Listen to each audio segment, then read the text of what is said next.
12월 6일 주일 예배 설교입니다. 오늘은 다니엘서를 다룹니다. 다음 주는 호세아서를 다룰 예정이니 주중에 꼭 읽어오시기 바랍니다. 오늘은 다니엘서 12장 3절 많은 사람을 옳은 대로 돌아오게 한 자는 별과 같이 영원토록 빛나리라를 제목으로 하여 설교하겠습니다. 다니엘서는 총 12장입니다. 전반 6장은 사건들을, 후반 6장은 나라의 흥망에 대한 예언을 담고 있습니다. 오늘은 다니엘에게 나타난 일들을 중심으로 하나님이 우리에게 하시는 말씀을 듣겠습니다. 먼저 다니엘에 대해 살펴보겠습니다. 다니엘 1장은 다니엘이 누구인지 잘 말해줍니다. 바벨론 1차 침공 때 소년 다니엘은 바벨론으로 끌려갔습니다. 이전 설교 중에 언급된 대로 바벨론의 첫 침공은 주전 605년에 있었는데 느부갓네살은 왕위에 오른 바로 그 해에 유다를 침공하였던 것입니다. 그때 다니엘은 소년이었다고 나옵니다. 우리는 초등부 남자아이를 소년이라고 부르고 중학교를 들어가면 더 이상 소년이 아님을 알고 있습니다. 만 11살 정도가 소년인데 다니엘은 소년일 때 바벨론으로 사로잡혀갔던 것입니다. 걱정 없이 들판을 뛰놀 나이에 고향과 부모 친척을 떠난 그에겐 모든 것이 충격이었을 것입니다. 아브라함이 늙어서 신앙 때문에 우르를 떠나 가나안으로 갔다면 반대로 다니엘은 어릴 때 가나안을 떠나 강제로 사로잡혀서 아브라함이 떠나왔던 그 우르로 갔던 것입니다. 그러나 어린 다니엘은 놀랍도록 경건하고 지혜롭고 빈틈없는 인생을 살았음을 일어난 일들을 통해 알 수 있습니다. 바벨론은 잡아온 포로들 중에 똑똑한 소년들을 뽑아서 바벨론의 학문과 언어로 교육한 후에 관료로 삼으려 했습니다. 큰 제국을 운영하기 위한 조치였던 것입니다. 이는 두 가지 이유에서 파격적인데, 첫째는 재능이 있으면 어느 민족이든 등용한다는 것이고, 둘째는 나이가 적어도 기용한다는 것입니다. 보통 고대 사회에서는 누구나 14살 정도면 성인이 되지만 30살이 되어야 나라 일을 할 수 있었기 때문입니다. 그런데 교육 대상으로 다니엘과 그 세 친구가 뽑혔습니다. 3년짜리 교육 과정이었습니다. 먼저 그들은 다니엘과 세 친구의 이름을 바벨론식으로 바꾸었습니다. 흔히 그렇듯이 그들의 이름은 바벨론의 신인 벨의 이름이 들어가 있었습니다. 다니엘의 바벨론식 이름은 벨드사살로 벨의 사랑을 받는 자라는 뜻입니다. 다니엘처럼 여호와 신앙을 가진 자가 이방 신의 명칭이 포함된 이름으로 불린다는 것은 큰 충격이자 아픔이었을 것입니다. 궁정학교가 시작되자 다니엘과 세 친구는 또 다른 문제에 봉착하게 됩니다. 왕궁 음식을 먹어야 했던 것입니다. 모세 율법이 금지하는 음식이 있었기 때문인지 다니엘은 채소만 먹게 해달라고 요청했고, 관원은 건강이 나빠지면 자기가 위태롭기 때문에 안 된다고 답했습니다. 다니엘은 그러면 10일간 채식으로 시험해서 나빠지면 자기들이 왕궁 음식을 먹겠다고 하니까 관원들은 허락했고 10일간의 시험에 들어가게 되었습니다. 다니엘이 10일간 채식을 먹으면서 아무것도 안 했을까요? 운동하거나 규칙적으로 생활하는 등 다른 사람들보다 건강해지기 위해 애썼을 것이 분명합니다. 건강해지기 위해 내가 할 것을 해야 건강해지는 것입니다. 습관만 잘 들이면 이 세상에서 못할 게 없습니다. 습관을 들이려면 마음 단단히 먹고 10일만 고생하면 됩니다. 선한 목표가 있다면 그것을 위해 10일만 꾹 참고 습관을 만들어 보십시오. 열흘의 시험을 통과한 다니엘은 60년 넘게 바벨론에서 일했고 나라가 바뀐 후에도 계속 일했습니다. 다니엘서를 읽을 때 알면 도움이 되는 왕 이름 넷은 바벨론의 느부갓네살과 벨사살, 그리고 메데바사의 다리오와 고레스입니다. 바벨론이 최강국으로 있던 시간은 70년인데 이 기간 대부분을 느부갓네살과 벨사살이 다스렸습니다.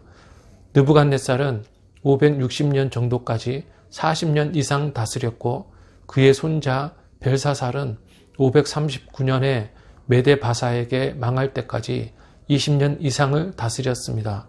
성경에는 벨사살이 느부갓네살의 아들이라고 되어 있는데 성경에서 아들, 손자, 증손자 모두 아들이고 아버지나 할아버지, 증조할아버지 등 모두 아버지입니다.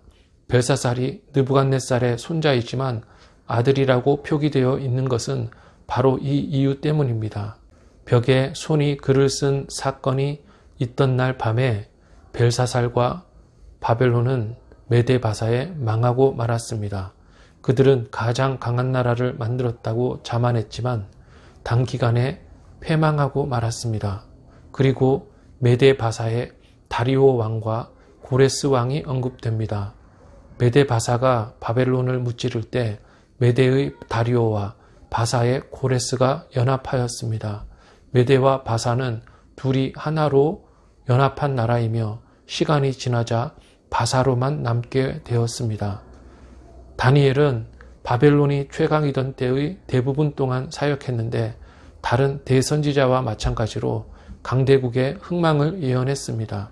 바벨론, 바사, 헬라, 로마 제국이 차례로 세계사에 강자로 군림하며 그 중에 가끔 어떤 독특한 왕들이 나타난다는 것이 다니엘의 여러 환상들이 예언하는 바인 것입니다.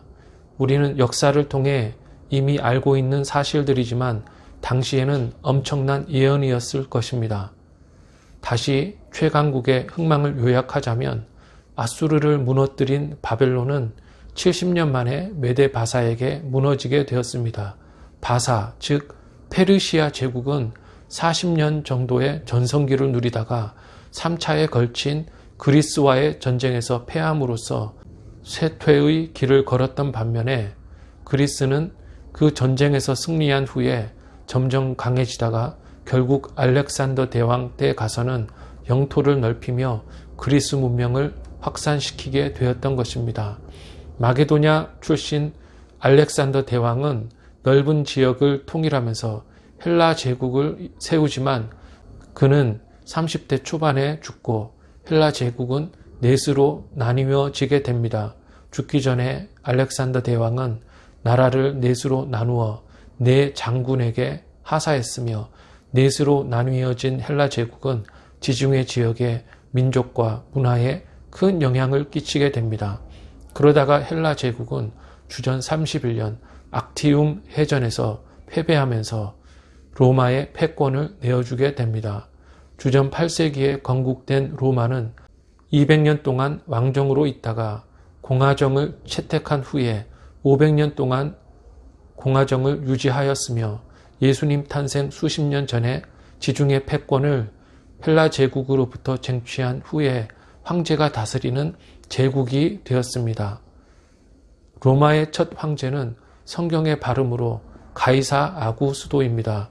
아구스도는 주전 27년에 황제가 되어 주전 14년까지 다스렸습니다.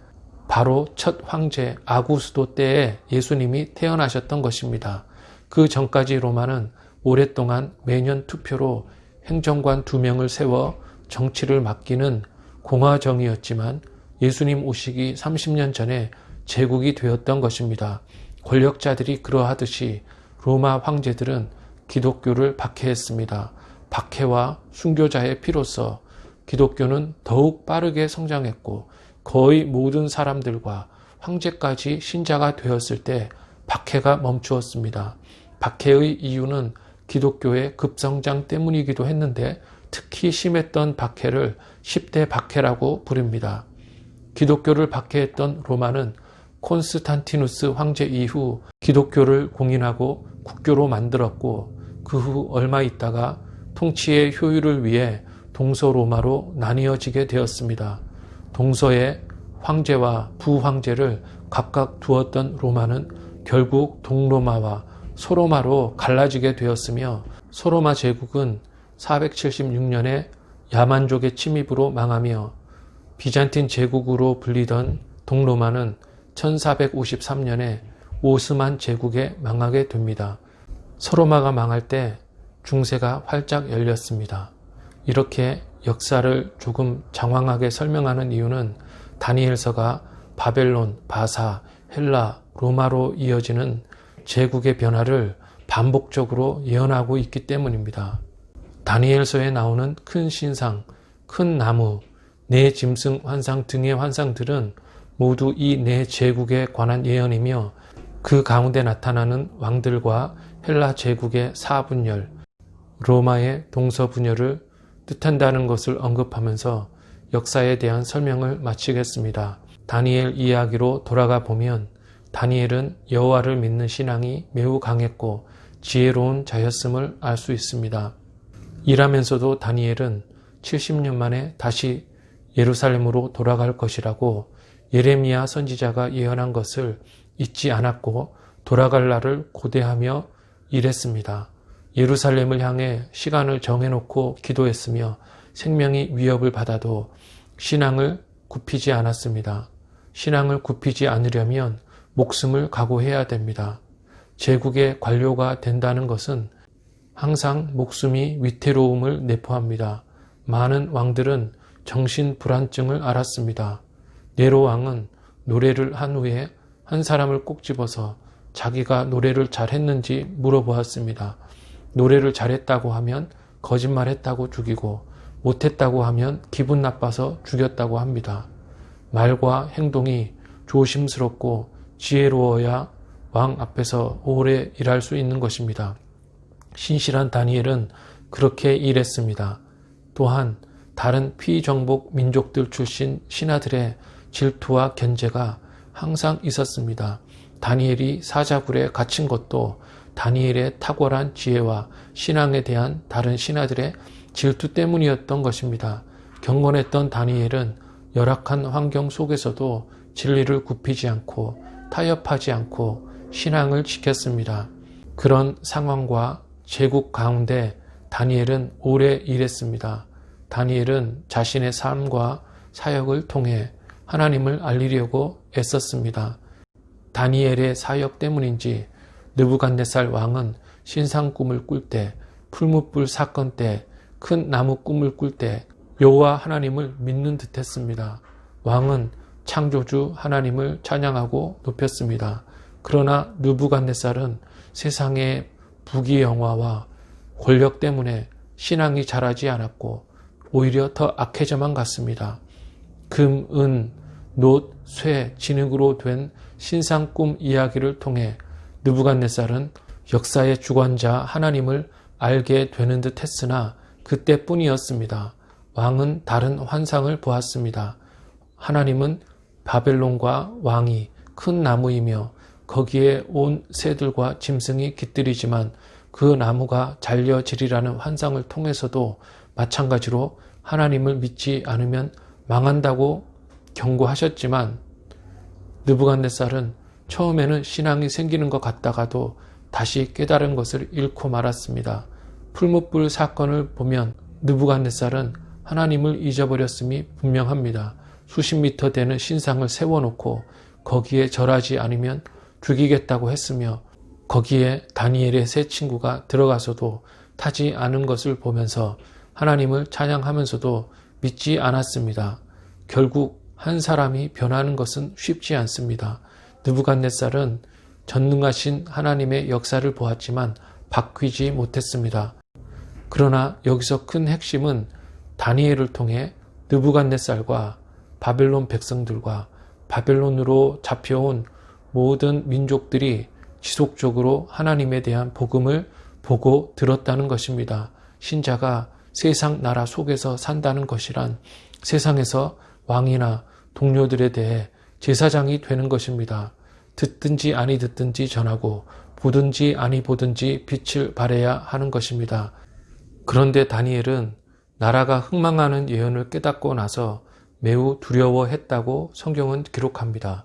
8장 27절을 보면 이에 나 다니엘이 지쳐서 여러 날 앓다가 일어나서 왕의 일을 보았다고 기록하고 있고, 10장 2절에서 3절을 보면 다니엘이 세 일해 동안, 즉 20일 동안 슬퍼했다고 기록되어 있고, 10장 8절을 보면 내 몸에 힘이 빠졌고 나의 아름다운 빛이 변하여 썩은 듯하였다고 말하고 있습니다. 나라가 일어나고 망하는 시대는 끔찍한 때입니다.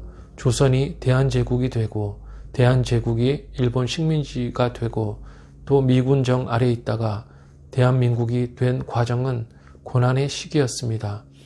노예가 되고 다른 나라의 지배를 받아야 하는 끔찍한 일은 우리 생애에 없어야 합니다. 다니엘은 소년 때 성전과 가족과 고향을 떠나 적국에서 그렇게 날마다 온갖 대적의 경계와 위협 속에서 살아야 했던 자신의 삶을 돌아보면서 세상이 끝날 때까지 그런 강국의 흥망이 끊임이 없을 것이라는 예언을 알게 되면서 참으로 두려워했다는 것입니다. 그런데 다니엘이 더 안타까워했던 것은 유다 백성이 돌아갈 것을 알았지만 70년 만에 유다로 다시 돌아가더라도 곧 헬라나 로마 같은 제국의 지배하에 있을 것임을 알았기 때문에 슬퍼했던 것입니다. 그래서 다니엘은 애통해하면서 이스라엘의 회복을 위해 기도하기로 결단합니다. 9장에 나오는 다니엘의 기도는 다리오 왕이 통치하기 시작한 때입니다. 이스라엘의 회복과 강국의 흥망에 대해 알게 된 후에 두려워 떨던 다니엘은 하나님께 기도하기로 결심합니다. 9장 3절을 보면 내가 금식하며 베옷을 입고 죄를 덮어쓰고 주 하나님께 간구하기를 결심하고 라고 말씀합니다. 65년 전 소년으로 잡혀왔을 때 왕의 음식을 먹지 않기로 결단했던 다니엘은 이제 기도를 결단한 것입니다. 그가 결단한 것은 기도할 때 금식하고 베옷을 입고 죄를 덮어쓰는 것이었습니다. 금식과 베옷과 죄는 집중과 낮아짐과 통회함을 뜻합니다. 우리는 기도할 때 이런 환경적 요소들이 필요합니다. 편안하게 오락을 즐기면서 할 일을 다 하면서 기도에 집중할 수 없는 것입니다. 기도할 이유가 있을 때, 삶과 죽음 사이의 문제에 봉착할 때 먼저 기도할 결단을 내린 후에는 기도에 집중할 수 있도록 여건을 만들어야 하는 것입니다. 그리고 다니엘은 9장 4절에서 두려워할 주 하나님, 주를 사랑하고 주의 계명을 지키는 자를 위하여 언약을 지키시고 그에게 언약을 베푸시는 이시여라고 말하면서 하나님이 어떤 분이신지 정확하게 표현합니다. 우리는 하나님의 성품에 따라 하나님께 간구해야 합니다. 자비하신 분이시니 자비를 베푸시고 신실한 분이시니 기도를 들어달라고 다니엘은 기도하고 있고, 우리도 그렇게 하나님이 어떠한 분이신지를 알고 그것을 의지하여 기도해야 합니다. 그리고 다니엘은 죄를 고백하며 징계받는 이유를 자백합니다. 9장 5절 6절에서 다니엘은 우리는 이미 범죄하여 패역하며 행악하며 반역하여 주의 법도와 규례를 떠났사오며 우리가 또 주의 종 선지자들이 주의 이름으로 우리의 왕들과 우리의 고관과 조상들과 온 국민에게 말씀한 것을 듣지 아니하였나이다 라고 자백하며 9장 12절에서는 주께서 큰 재앙을 우리에게 내리사 우리와 및 우리를 재판하던 재판관을 쳐서라고 고백합니다. 사랑이 많으신 하나님은 또한 의로우시기 때문에 행악하고 반역하는 자들을 벌해야 하셨고 이스라엘 백성도 그래서 고난을 받고 있는 중이라고 말하고 있는 것입니다. 지난 세월을 말씀에 비추어 보니 유다 백성이 그렇게 바벨론에서 포로로 있는 것이 그들의 범죄 때문임을 깨닫고 진정으로 하나님께 회개하고 있는 것입니다. 그리고 하나님께 요청하는 사항을 마지막에 말합니다. 9장 16절은 주여 구하옵나니 주는 주의 공의를 따라 주의 분노를 주의 성 예루살렘 주의 거룩한 산에서 떠나게 하옵소서라고 기도하고 있습니다. 기도는 간구이지만 기도 중에 특히 하나님께 요구하고자 하는 사실을 맨 마지막에 강구하는 것입니다. 원래 하나님이 누구이신지 인정하고 회개하면 답은 거의 다 주어지게 됩니다. 그러나 다니엘은 속히 하나님의 진노를 거두어 달라는 기도를 합니다. 지혜롭고 신실한 다니엘은 하나님께 용서를 구한 후에 하나님이 다 정해 놓으셨지만 구해달라고 기도하고 있습니다. 우리도 이렇게 기도하면 됩니다. 내 죄 때문에 내 삶에 내리신 진노를 거두어 달라고 기도하면 되는 것입니다. 다니엘의 간구에 대한 응답으로 하나님은 메시아에 대한 약속을 주십니다. 메시아가 오셔서 세상 끝까지 다스리시리라는 것입니다. 다윗이 슬퍼하며 간구했던 이유는 이스라엘이 회복되더라도 앞으로 수백 년 동안 일어날 강국들의 명단에 이스라엘 나라는 빠져 있고 다윗 자손이 다스리는 찬란한 이스라엘 나라가 아니라 끔찍한 왕들이 짐승처럼 다스리는 나라가 세상과 이스라엘을 지배할 것을 알고 두려워했기 때문이었는데 하나님은 메시아가 다스리는 때가 올 것을 약속하셨던 것입니다. 하나님은 무력을 가지고 세상을 다스리는 나라가 아니라 하나님이 각 사람의 마음을 다스리시는 나라를 약속하셨던 것이며 신자는 그 속에서 세상과 하나님 사이의 접촉점으로 살아야 한다는 것입니다. 다시 말하자면 바벨론이나 로마 같은 제국이 계속 일어나더라도 하나님 나라의 시민인 신자는 다니엘과 세 친구처럼 악이 지배하는 세상에서도 빛을 발하고 그리스도의 기치를 들고 사명을 따라 살 수 있다는 것입니다. 이것은 하나님 경륜의 계시이며 이사야와 예레미야도 예언했던 바입니다. 그래서 다니엘은 회복된 이스라엘이 다윗 때의 강국으로 돌아가지 못하고 다시 헬라 제국이나 로마 제국의 지배하에 들어가게 될 것을 슬퍼했지만 메시아에 대한 약속을 듣고 나서는 그리스도가 다스리는 때가 더 나은 하나님 나라임을 알고 기뻐할 수 있었던 것입니다. 메시아 시대에 사는 신자는 이스라엘이라는 구약의 나라가 있어야만 좋은 신자가 되는 것이 아니라 이제는 바벨론이든지 로마든지 어떤 세상 나라에 살아도 영적인 하나님 나라 백성으로 살게 된다는 것이며 그것이 더 나은 하나님 나라라는 것입니다. 그 나라 백성은 어느 나라에 살든지 다니엘과 세 친구가 살았던 것처럼 세상을 하나님께로 인도하려는 사명을 여전히 가지고 살아야 할 것입니다. 그러할 때에 채찍에 맞기도 하고 사자굴에 던져지기도 하고 우상에 절하지 않으면 불 속에 던져지기도 하는 것입니다. 그러나 하나님은 불 가운데서도 지키시고 사자굴 가운데서도 사자의 입을 틀어막으시며 신자를 보호하실 것입니다. 고난이 없어지는 것이 아니라 하나님의 직접 통치를 받으니 더 쉽게 고난을 견딘다는 것입니다. 결론적으로 신자가 바벨론이나 로마 같은 세상 속에서 사는 이유는 그 나라의 왕이나 그 나라의 관료들이나 백성을 하나님께로 인도하기 위함입니다.